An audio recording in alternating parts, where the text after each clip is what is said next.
הלימוד בשם כל ישראל ולהצלחת עם ישראל. נמשיך בספר מסילת ישרים לרבנו הרמח"ל, רבנו משה חיים לוצאטו. אנחנו בפרק כ"ד, בביאור יראת החטא.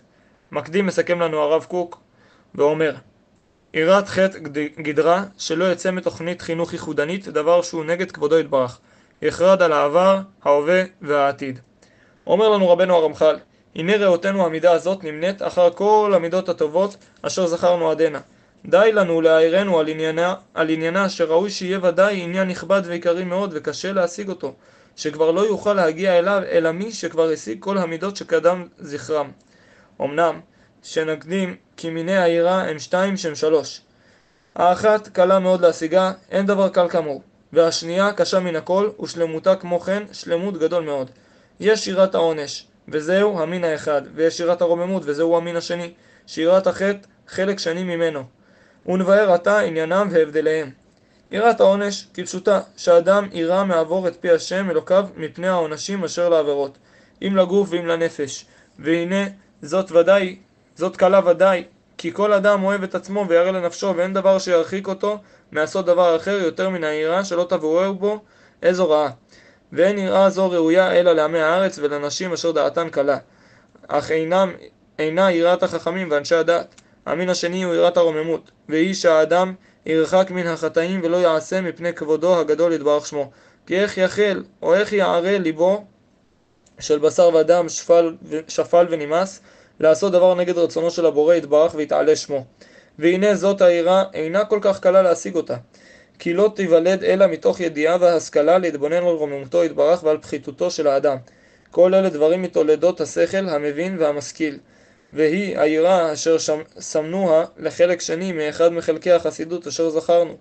בה יבוש האדם והחרד בעומדו לפני קונו להתפלל לו לעבוד כל עבודה. היא היראה המשובחת שנשתבחו בה חסידי עולם, והיא מה שמשה מדבר ואומר בדברים כ"ח פסוק נ"ח: ליראה את השם הנכבד והנורא הזה, את השם אלוקיך. זאת היראה שאנחנו בביאורה עתה, דהיינו יראת החטא. היא כמו חלק מיראת הרוממות שזכרנו, וכמו מין בפני עצמו. והיינו, כי הנה עניינה הוא שיהיה האדם ירא ודואג תמיד על מעשיו, פן יתערב בם איזה שמץ חטא, או פן יהיה בם איזה דבר קטון או גדול, שאינו לפי גודל כבודו יתברך ורוממות שמו. והנך רואה שהיחס הגדול שבין יראה זו ויראת הרוממות שזכרנו, כי התכלית בשניהם שלא לעשות דבר נגד רום כבודו יתברך. אמנם ההבדל שביניהם שבעבורו תחשב כמין אחר ובשם אחר תקרא, הוא כי יראת הרוממות הוא בשעת המעשה או בשעת העבודה או בפרק העבירה, דהיינו בשעה שהוא עומד ומתפלל או עובד, שאז יבוש ויחלם וירעש וירעד מפני רום כבודו יתברך, או בשעה שמזדמנת עבירה לפניו והוא מכיר בה שהיא עבירה, שיעזוב מלעשותה למען אשר לא יעשה דבר למורת עיני כבודו חס ושלום. אך יראת החטא היא בכל עת ובכל שעה, שהנה בכל רגע הוא ירא פן ייכשל ויעשה דבר או חצי דבר שיהיה נגד כבוד שמו יתברך. ועל כן נקראת יראת חטא, כי עיקרה יראה מן החטא, שלא ייכנס ויתערב במעשיו מחמת פשיעה והתרשלות, או מחמת העלם. יהיה באיזה דרך שיהיה. והנה, על זה נאמר במשלי כ"ח פסוק י"ד: אשרי אדם מפחד תמיד, ופרשו זיכרונם לברכה בברכות ס' עמוד א', ההוא בדברי תורה כתיב, כי אפילו בשעה שאינו רואה המכשול לנגד עיניו, צריך שיהיה ליבו חרד בקרבו, פן תמון הוא לרגליו, והוא לא נשמר. על יראת זאת אמר משה רבנו עליו השלום בשמות כ' פסוק י"ז: ובעבור תהיה יראתו על פניכם לבלתי תחטאו. כי זה עיקר היראה, שיהיה האדם ירא ומזדעזע תמיד, עד שלא תסור יראה זו ממנו, כי על ידי זה ודאי לא יבוא לידי חטא, ואם יבוא כאונס יחשב. וישעיהו אמר בנבואתו בישעיה ס"ו פסוק ב': ואל זה הביט אל אני ונחה רוח וחרד על דבריי. ודוד המלך השתבח בזה ואמר בתהילים קי"ט פסוק קס"א: שרים רדפוני חינם ומדברך פחד ליבי. וכבר מצאנו שהמלאכים הגדולים והרמים חרדים ורועשים תמיד מפני גאות השם, עד שאמרו זיכרונם לברכה במשל חוכמתם, חגיגה י"ג עמוד ב': נהר דינור מהיכן יוצא? מזעתן של חיות, והוא מפני האימה אשר עליהן, תמיד מרוממותו יתברך, פן יעדרו דבר קטן מן הכבוד והקדושה הראוי לפניו. ובכל שעה שנגלית השכינה על איזה מקום שיהיה, כבר רקד ורעש ורגז.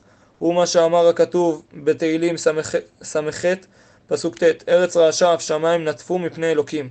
ואומר בישעיה ס"ג פסוק י"ט, לו קראת שמיים ירדת, מפני הרים נזולו. כל שכן בבני אדם שראוי שירגזו וירשו ביודעם שלפני השם הם עומדים תמיד, ונקל להם לעשות איזה דבר שאינו לפי רוממות כבודו יתברך שמו.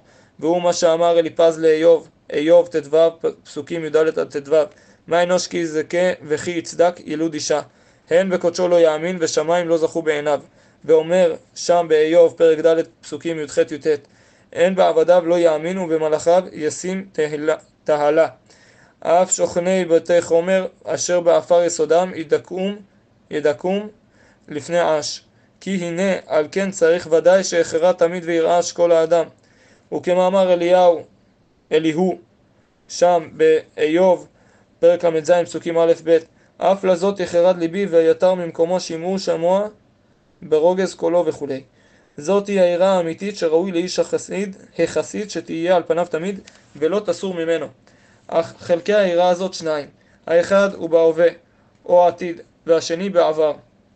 בהווה הוא שיהיה האדם ירא ודואג על מה שהוא עושה או על מה שהולך לעשותו, פן יהיה בו דבר או פן ייכנס בו איזה דבר אשר לא לפי כבודו יתברך. וכמו שכתבתי לעיל, בעבר הוא שיהיה האדם חושב תמיד על מה שכבר עשה, וירא וידאג פן יצא מתחת ידיו איזה חטא בלא שידע. והוא כעניין בבא בן בוטה שהיה מקריב האשם תלוי בכל יום, ככתוב בכריתות כ"ה עמוד א', ואיוב אחר משתי בניו היה משכים, והעלה עולות מספר כולם, כי אמר איוב אולי חטאו בניי וכולי. איוב ה' פסוק א', איוב א' פסוק ה'. ואמרו זכרונם לברכה על משה ואהרון בעניין שמן המשחה שמשך משה לאהרון, שהרי נאמר בו בשמות ל' פסוק ל"ב, על בשר אדם לא ייסח, ולאהרון הצטווה שימשכהו בו. והיו מתייראים שמא מעלו בו איזה צד שנהגו שלא כמצווה. זה לשונם בהוריות י"ב עמוד א', ועל דבר זה דאג משה ואמר, שמא מעלתי בשמן המשחה. יצתה בת קול ואמרה, כשמן הטוב על הראש יורד על הזקן, זקן אהרון וכולי, כטל חרמון. תהילים קל"ג פסוקים ב' ג'. מה טל חרמון אין בו מעילה, אף שמן המשחה של זקן אהרון אין בו מעילה. ועדיין היה אהרון דואג שמא משה לא מעל ואני מעלתי. יצאה בת קול ואמרה, הנה מה טוב ומה נעים שבת אחים גם יחד.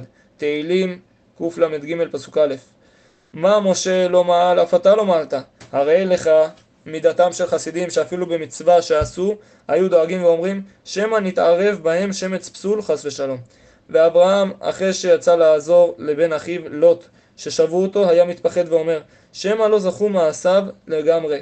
הוא מה שפרשו זכרונם לברכה בבראשית רבה מ"ד על הפסוק אל תראה אברהם בראשית ט"ו א'. רבי לוי אמר לפי שהיה אברהם מתפחד ואומר בין כל אוכלוסין שהרגתי שמא היה ביניהם צדיק אחד או ירא שמיים אחד, לפיכך נאמר לו אל תראה אברהם. ואמרו בתנא דבי אליהו רבה פרק כ"ה, אל תראה אברהם אין אומרים אל תראה אלא למישהו ירא שמיים לאמיתו, והיא זאת העירה האמיתית שאמרו עליו בברכות ל"ג עמוד ב', אין לו לקדוש ברוך הוא בעולמו אלא אוצר של יראת שמיים בלבד, שרק למשה היה קל להשיגה מפני רוב דבקותו בו יתברך שמו, כי האחרים ודאי שהחומר מונע גדול הוא להם.